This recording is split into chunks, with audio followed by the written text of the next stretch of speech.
The Rosie O'Donnell Show, weekdays at 10 on 17 JKS. February 3rd, 1997. I want to tell you a secret. It was a battle fought and won at the ballot box, I broke the law and got marijuana. only to be fought over again by the federal government. We need to understand that marijuana remains a dangerous drug. A policy now condemned as misguided, heavy-handed, and inhumane. It's not about the drug war now. It's about health policy. It's about patients and doctors. Tonight, medical marijuana, the war over the weed.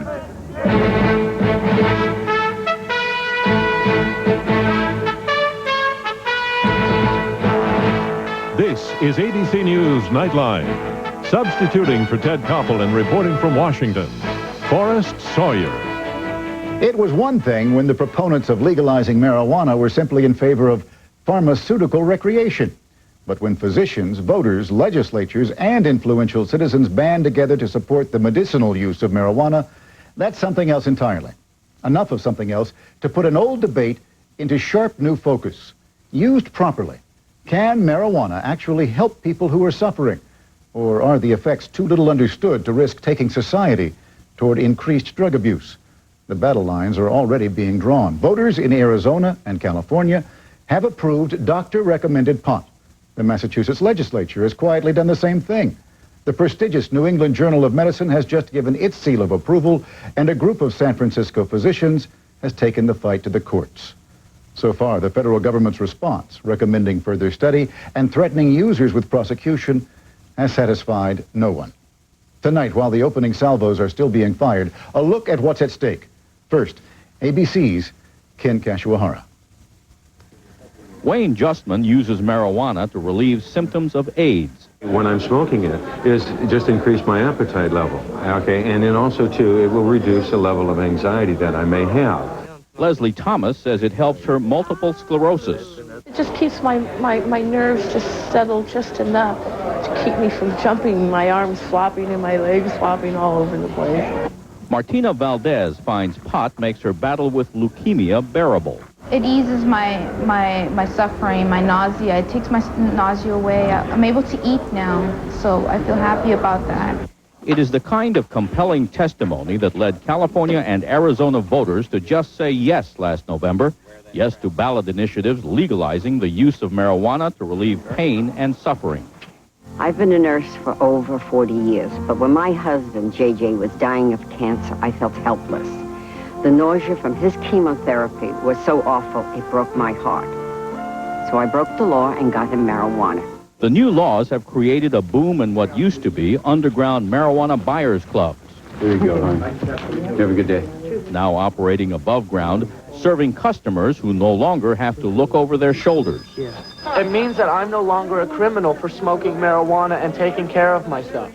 Patients must have a doctor's recommendation in order to buy the drug, which the club verifies. Cannabis Cultivators Club in San Francisco, and I'm just calling to verify the patient status of 2 of your patients. But what is considered a huge victory for proponents of medical marijuana has also become a clear challenge to America's war on drugs. No less than the White House drug czar campaigned against the ballot measures. Most of us think this is bad medicine, bad science, and opens ourselves to increased drug abuse by young people. While passage of the new laws ended the campaign debate, it created a new one. Medicinal marijuana is now legal in the 2 states, but it is still illegal under federal law. And that raises the broader issue of what the country's policy should be. Only a few days ago, the prestigious New England Journal of Medicine raised the debate to new levels with a stinging attack on federal policy.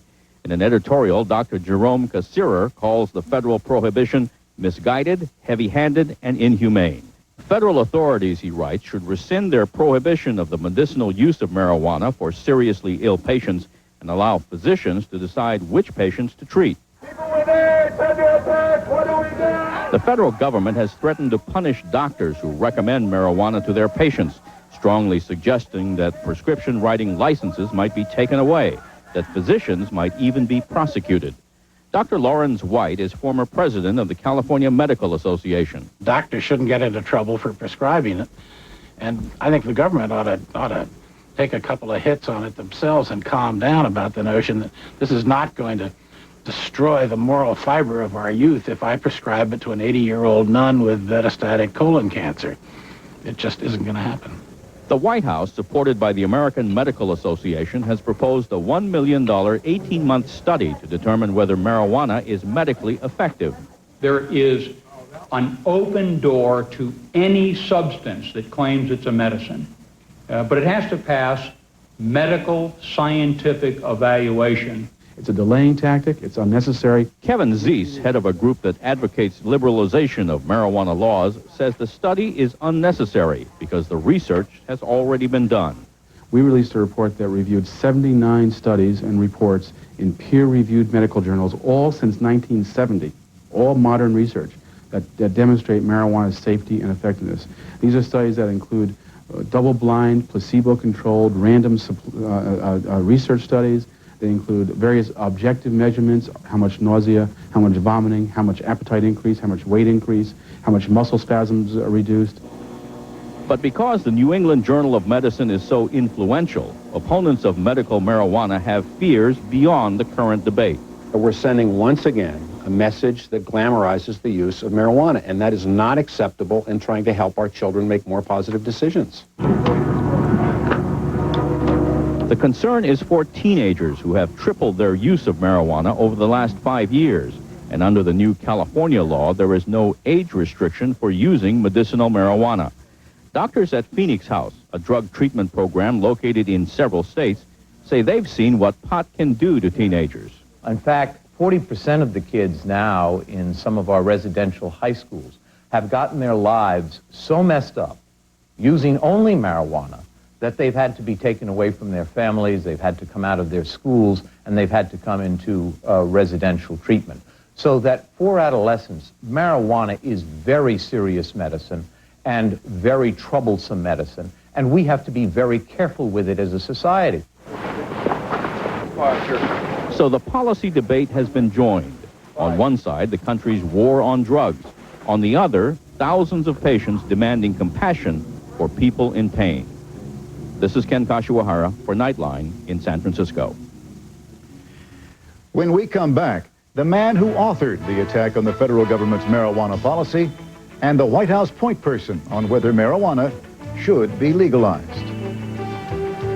This is ABC News Nightline, brought to you by Lexus. Shoe, Berman. I am Fifth Avenue. And even though I live amongst debutantes and celebrities, things are dull. Oh, look, another tourist. Is there no relief from this monotony? What's this?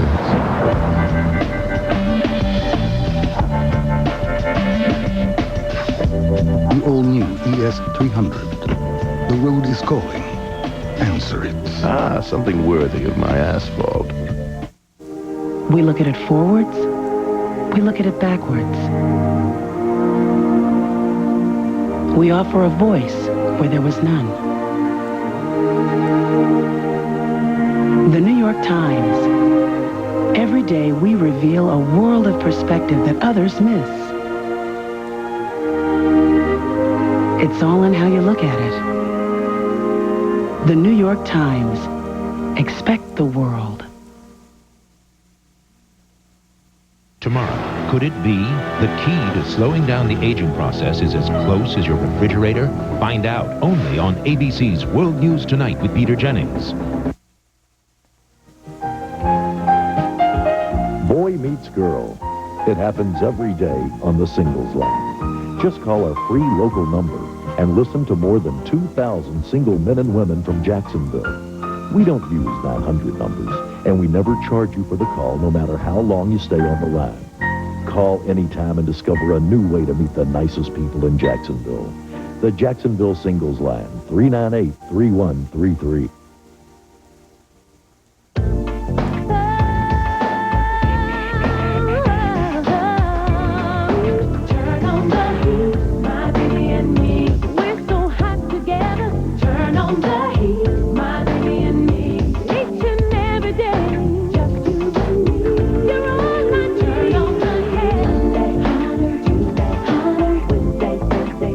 heat 5 times a week. Baywatch. Weeknights at 12:30 on 17 JKS.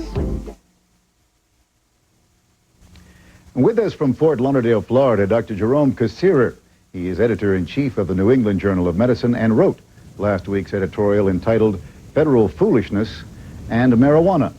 Here in our Washington Bureau, Patricia Seitz, Chief Counsel at the White House Office of National Drug Control Policy. She advises the drug czar on the issue of legalizing marijuana. Ms. Seitz, let me begin with you, and I will ask you the question that Dr. Cassirer poses to you. Why not resolve this matter and simply allow physicians to determine who should have access to marijuana? That's what we would like to do, is have physicians resolve this issue. This should be a debate among doctors. And the challenge is for Dr. Cassirer to take his proposal to his peers and let them determine if this is the best medicine. We have a national standard for determining what are safe and effective medicines in the United States. The public relies on that. It's served us well for 50 years. And there's no reason why marijuana should not be subjected to the same rigorous scientific standards that we require of all substances that we promote as medicines. But at present, as you know, both California and Arizona have passed laws which do permit doctors to prescribe marijuana, and that is in violation of federal statutes. And Janet Reno, the Attorney General, has suggested that they face penalties, possibly even criminal prosecution. Would the government actually prosecute physicians who prescribe marijuana? We need to make one correction first. The California statute was specifically written so that it did not require a prescription. And the authors said that they wanted to do that to get around it. The statute is so broad that I think even Dr. Cassirer says that he would not have voted for it. The issue then is a very broad statute that does not meet the requirements of the best medicine for the American public. And that's what we're concerned about, is how do you protect the American public and give them the best medicine that they need when they are sick. But if faced with the civil disobedience of a physician prescribing marijuana, would the federal government be prepared to prosecute? The response that Janet Reno and the director submitted to the public was a very balanced approach, and it focused on those instances where doctors need to be concerned. If there's not a valid patient-doctor relationship, if there is a prescription mill, if there is an effort to make money off the sick and dying, if it is provided to young people, if there is a injury or a death arising. Dr. Cassirer, I do believe she's bounced the ball back over into your court. Well, I'm happy to take it, actually. I don't really see this as a legal issue as much as I see it as a moral, a medical issue, and a political issue. It seems to me that if we have sick people with desperate illnesses who clearly get an improvement in their terrible symptoms such as nausea, or if their appetite improves from the use of marijuana, then I would say, why not let them use it? In fact, we do that with certain other drugs, such as Demerol and morphine, that are far more dangerous. Well, Dr. Cassirer, I believe that what some people would say is that they do appreciate your opinion, but there is a protocol that is followed, and that is that we go through certain kinds of trials, tests, and there is peer review, and then finally drugs are permitted to be given to the public by physicians, and that is not different for marijuana than any other drug. Oh, please. If anyone is in favor of peer review, it would be the editor of the New England Journal of Medicine. We publish peer-reviewed papers all the time. But you would be hard-pressed to find peer-reviewed studies of Demerol and morphine. These drugs have been in effect. We've used them for decades or centuries. And there are no controlled trials of Demerol and morphine. Dr. Seitz, Ms. Seitz, I mean to say, I think there are some people who say that your position is a little disingenuous. After all, the federal government has blocked human trials, human studies of marijuana since 1972, and certainly hasn't been putting any money into the study of marijuana. I disagree with that statement categorically. In the past 10 years, there's only been one protocol submitted to study marijuana, and that was turned down by peer review. The truth of the matter is that this whole idea of marijuana as a medicine is a 1980s idea that has been discredited by 1990s science. We have moved forward. We have developed new types of medications that deal with the issues that we're talking about. And quite frankly, I have to disagree with Dr. Cassirer. that marijuana is not harmful. In fact, I know of, at least in his journal, there are 6 studies that have been reported as to the dangers of marijuana to the lungs, to women who are pregnant, because of the bacterial, the fungal, and problems with the use of medical marijuana. And in fact, in 1994, there was another study published in his journal which said that it was one of the major causes of accidents. So to say that it is not harmful is quite wrong based on his own publication. Dr. Kucera? Well, this is really a kind of an odd arrangement in which a lawyer is talking about science and a physician is talking about morality. I think it's strange. What I propose is to allow desperately sick people to use marijuana. Now, if someone is dying of cancer and has terrible nausea, I don't think we have to worry about the side effects of the kind of side effects that she's talking about. And my opinion is that physicians ought to be allowed to use it with their own judgment. Very, very simply, Ms. Seitz, before we go to commercial, would the federal government be prepared to allow physicians to prescribe to terminally ill patients marijuana to ease their suffering? How can we allow second-class medicine just because somebody is terminally ill? They are entitled to the best medicine that we can provide, and that medicine is substances are tested to make sure that they pass rigorous scientific tests before they are labeled as a medicine. If I could ask you both to stay with me, we'll be back in just one moment. In a Saab 9000 Aero with 225 turbocharged horses, you could have serious fun. You could feel the rush of the torque.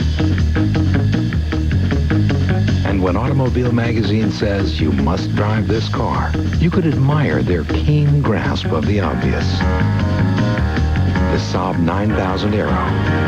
Find your own road. Saab.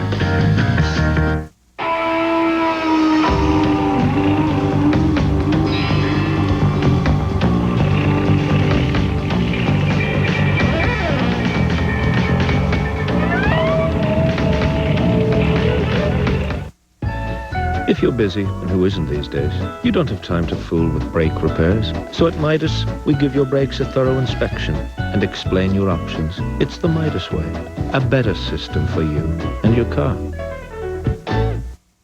An all-new series of amazing adventures. Let's set sail. The Adventures of Sinbad. Saturday night at 8 on 17 JKS. What do you say, Michigan J? You know, when they asked me to join the WB, I jumped at the chance. Jumped? Is this thing on? Hey, hey, hey. I'm Michigan J. Michigan That's J. me. What do you say? What do you say? Michigan J. Michigan J. Take it away, Michigan J. Almost double WB. Yippee! Woo! Welcome once again to the Circle of Vision, where psychic predictions come true. Call the number on your screen to find out. The call is free. Now, Jody, you said you called to join when you were really worried about your boyfriend's commitment. That's right. And I got to talk to a great psychic. And what did your psychic say? She said that we would be engaged by the end of the year. And what happened? Here's my ring, and here's my boyfriend. We're engaged, just like she predicted. How about that, audience? Okay, a question right here. Yes, my question is for Amy. You said you had serious money problems until you won a lot of money in the lottery. Where did you get your winning numbers? My psychic gave me the number. Tell the audience how much you won. I won $45,000. Wow. One phone call to my psychic and my money problems were over. Folks, these people called the Circle of Vision and it changed their lives. Why not you? Call the Circle of Vision now. The Circle of Vision. The call is free. The time is now. We are back with Dr. Jerome Kucera of the New England Journal of Medicine and Patricia Seitz, counsel to the White House drug czar. Ms. Seitz, I may not have heard you correctly, but I thought I detected a contradiction in your position. At first, I thought I heard you say that there should be greater study of marijuana to determine its usefulness, and then I thought I heard you say that we have pushed past marijuana and that science has better alternatives. Which is it? I think the majority of physicians will say that we have better science. I know that there are some thoughtful doctors who have used marijuana, but most physicians really doubt its efficacy. And there are a number of physicians that are gravely concerned about the harmful effects of marijuana smoke and the harmful effects marijuana has on depressing the immune system. So there are the harms out there, and the question is, in trying to treat people, we need to make sure that what we have is safe and effective. And do we really need something that doesn't meet those standards? Well, I suppose that the answer is we don't really know unless we study it a bit further. The Massachusetts Department of Public Health, for instance, has requested the federal government for federally grown and research-grade marijuana so they could begin their own tests, and as yet they haven't really received a written response. Will they? The door is always opened to good science. It's interesting to note... Does that mean that they'll get the marijuana that they've requested for study? If their study passes peer review, they'll get it. I think I think we have to be careful here. There's a bit of hypocrisy in what's being described. The federal government has not allowed any research on marijuana for years. There was a study back in 1982 by the Institute of Medicine in which they evaluated all of the then current data on marijuana and found it to be really not a terribly effective medicine, but quite safe. And there's been virtually no studies since then, a scattering of studies.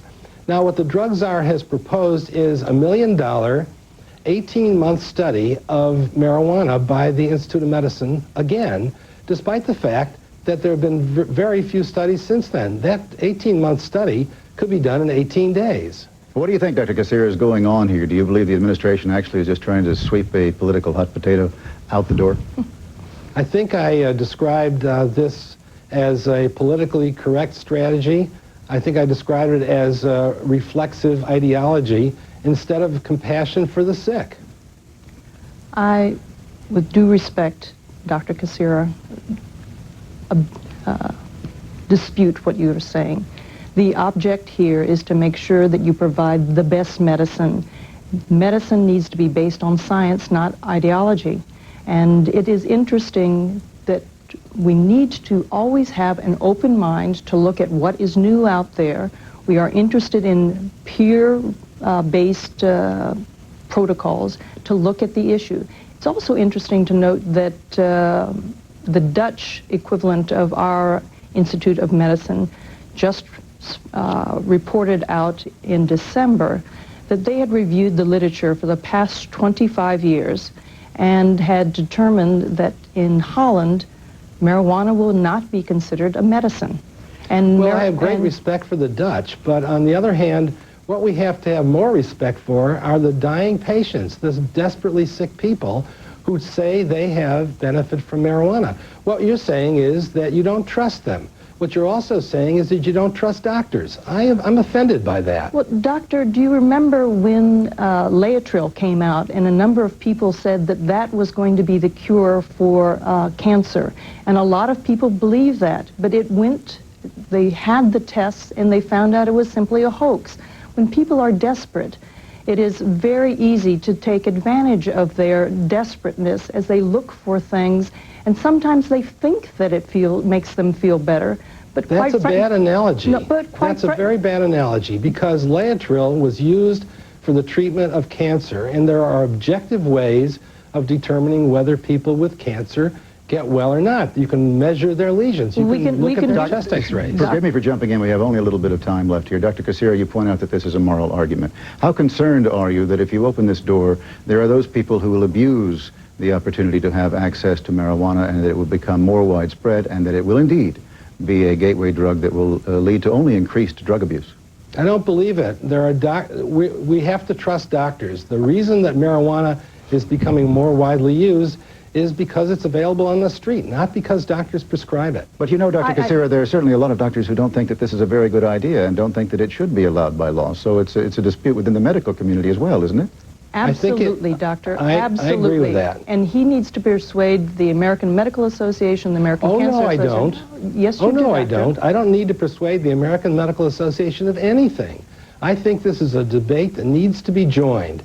and it's something that doctors need to make their judgments about and try to convince the federal government not to be so heavy-handed. Well, there does come to be this last question, which I'd like to ask you, if I may, Ms. Seitz. You must also convince the American people.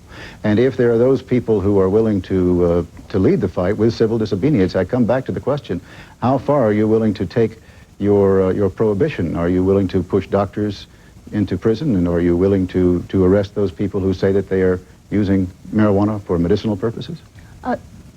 Forrest, smoke is not a medicine.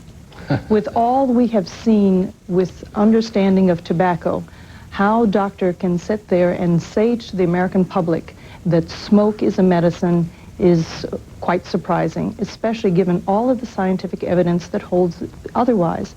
Please, medicine in America needs to be based on science, not on arguments. Wouldn't you give dying patients a cigarette? Dr. Why not Kassiri, give dying patients marijuana? Your point is taken here at the end, and I hope you both feel that you've been able to make all of your points, but it's a debate that will continue for some time. Thank you both. I'll be back in just a moment.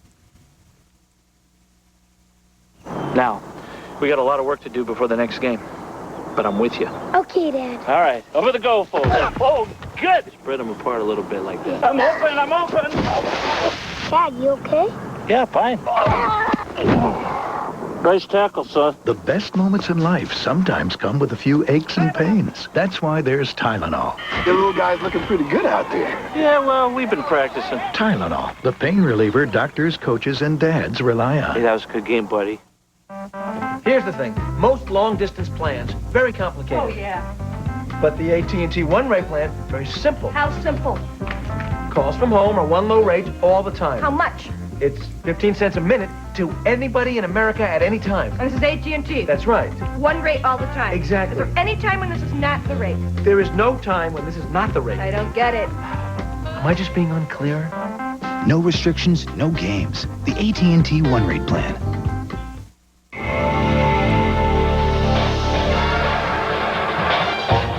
Year after year, generation after generation, this familiar vehicle has gone through change after change, improvement after improvement. But one thing remains the same. It's still a Jeep. It's how we do things at the Chrysler Corporation. It's how we build great cars and great trucks. Who offers you a bank that's large enough to serve you and small enough to care? Who offers you great personal service every time you call? Who offers you a full range of services like convenient direct deposit checking accounts with no minimum balance or monthly service charges? Who offers you honest, secure, old-fashioned banking? Gordon Bank, that's who. Gordon Bank, the wise name in banking. It's a blast!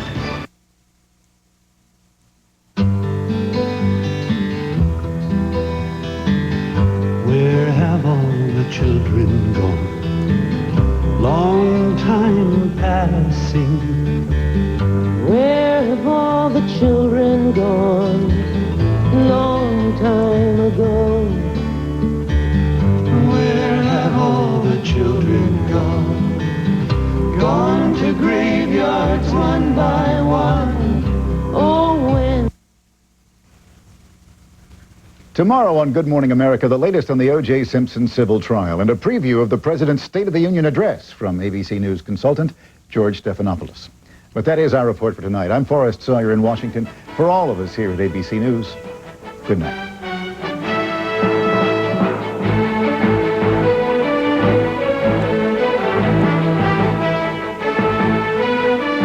For comprehensive political coverage on the World Wide Web, go to www.politicsnow.com. If you'd like a transcript or video cassette of this or any other edition of Nightline, please call 1-800-913-3434. And Nightline is online with America Online. AOL members use the keyword ABC News. Nightline is a presentation of ABC News. More Americans get their news from ABC News than from any other source. ABC Wednesday's a blast, because in this episode, Drew does something never before seen on network TV. Or heard. All I can say is this. It ain't gonna be pretty. It's an explosive new Drew. Then Ellen's jamming with Bonnie Raitt. I listen to your records whenever I get depressed. Do they make you feel better? No, it depresses me more. And all new ABC Wednesday. Entertainment Tonight, weeknights at 7 on 17 JKS. Next on Baywatch.